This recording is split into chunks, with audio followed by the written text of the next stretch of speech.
When Donald Trump became president, America witnessed a rise in white nationalism, in hate crimes, and in divisive conspiracy theories.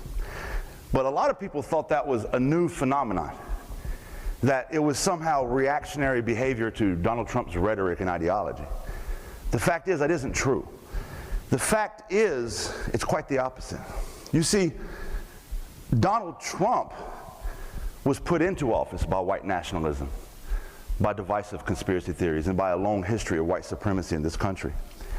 Conspiracies of war against white America, conspiracies of the government attacking white Christian America. These conspiracies have existed in white communities across America for decades. Donald Trump simply provided legitimacy to these conspiracies by using key and designated language in his campaign that caused white America to circle in a shark frenzy and cast their votes. Now, how do I know this? How can I say this so confidently? Because I come from a white little town in North Carolina where I learned white supremacy. Racism is so casual where I'm from, it's culture. I'll say it again, racism is so casual, it's culture. And that culture breeds the next generation of white supremacists. And that's what I want to talk about today. I want to talk about that cycle of white supremacy that has yet to be broken. I want to talk about the silent complicity of white America whenever white supremacy is challenged. I want to talk about the ignorance of white America as it pertains to identifying and stopping white supremacy. Because you see, white supremacy is the single most dangerous thing in America to anybody who doesn't look like me.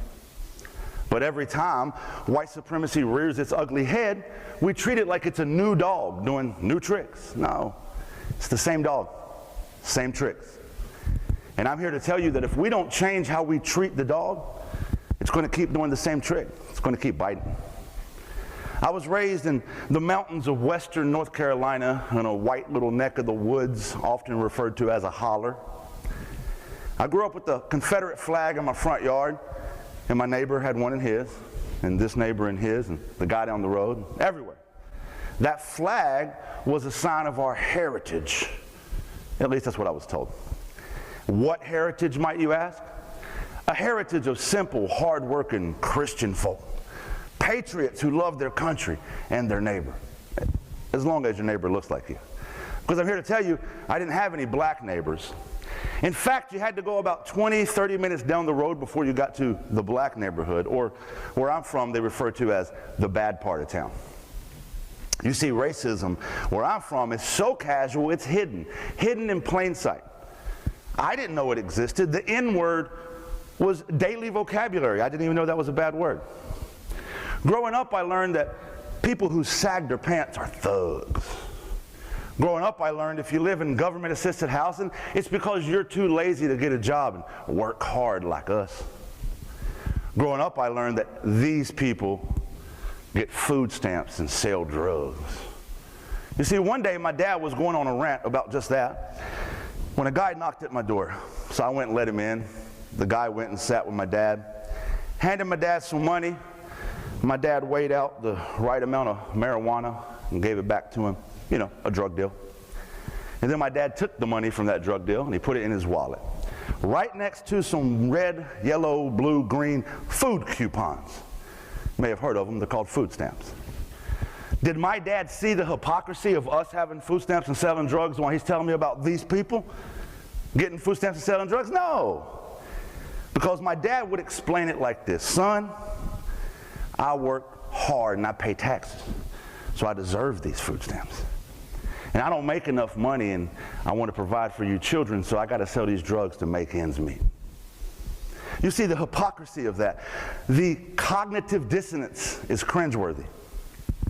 How could my dad, an otherwise intelligent man, be so ignorant? Easy. It's a toxic cycle of white supremacy and white ideology that has survived the test of time. You see, during slavery, only rich white people could afford to enslave other people.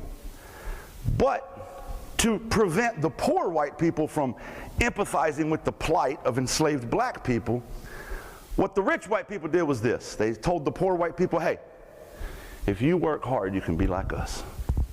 And what they did was they gave them management positions on the plantation, called them overseers. That way they were more important than the enslaved black people. The idea was simple. You might be poor, but hey, at least you ain't black. That ideology, that mindset has survived the test of time. Fast forward to my dad sitting in the living room ranting about these people with food stamps and drugs while selling drugs and using food stamps. I can hear it. We might be poor, but at least we ain't black. This is a cycle. And understanding that cycle, understanding that context, understanding this history is the key to dismantling white supremacy. Breaking that cycle is the key to defeating racism.